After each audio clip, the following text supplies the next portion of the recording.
speaking of Love and Hip Hop, I don't know if you followed the various news that came out from that show, but there was a whole thing with Stevie J and Joseline having relationship problems. I ran into him in Vegas for the Mayweather fight. He was on some funny style shit. Oh yeah? Yeah. Like how so? Like real distant. I hopped out to show him love. Like, yo, I respect what you're doing. A lot of people compare us. I actually told him about my new movement. People compare you to Stevie J? I had my laptop. I showed him like a small little. Her eyes was glued to the screen. He was like, "Yo, just take my." He was like, "Yo, we'll talk. I'll take my." I'm like, "Why you being so like?" Oh, Joseline was with him. I was with him. I got the picture. I'll show you at the Hard Rock. Okay. Yeah, he was on some foot like, oh nigga, it's all good. I'm a spirit that's so original, just so different. I'm respecting it such.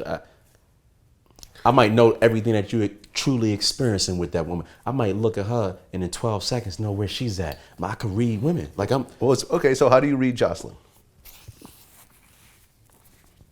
I'm gonna save that one. Why? I'm gonna save that one. I'm gonna save that one. You gonna save it? Yeah, I'm gonna save that one.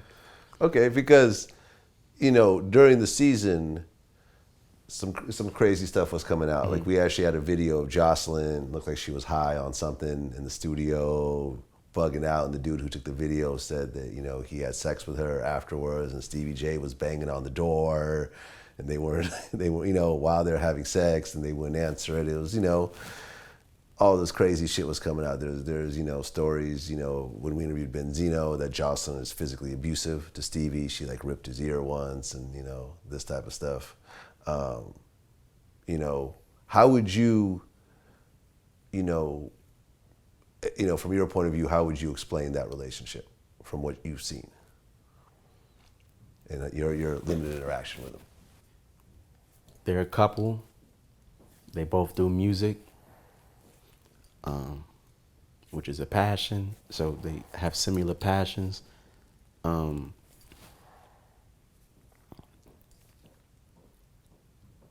The love life can really kick your butt, but then it's what you actually make it. But then it actually depends on the two spirits and personality, and it depends on the phase both parties are in. A lot of people can experience the same phases, but some people are going to experience a phase sooner than another. Like if they're truly secure like that, then show it. Show that don't nothing phase you. Truthfully, if she's gonna have his back, If he's gonna have her, so there's gonna be lumps in the road. There's things are gonna come. Life isn't perfect. You guys are both exploring journeys. You're reaching goals. There's things you're trying to do.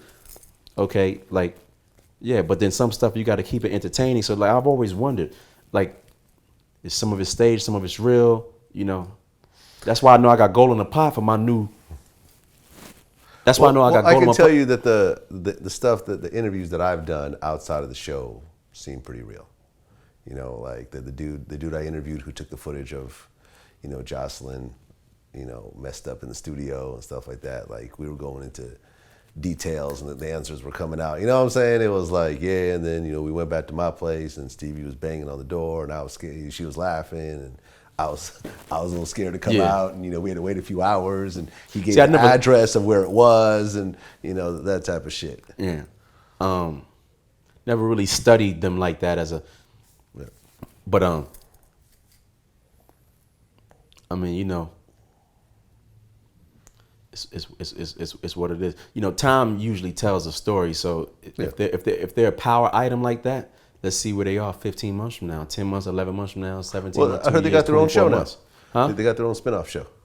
So, I guess it is what it is. I've been in Pumpers World. I don't know. How's that? They landed it already? Yeah, that's what I heard. Okay. That's what I heard. Mona Scott's behind it, or who? I think so.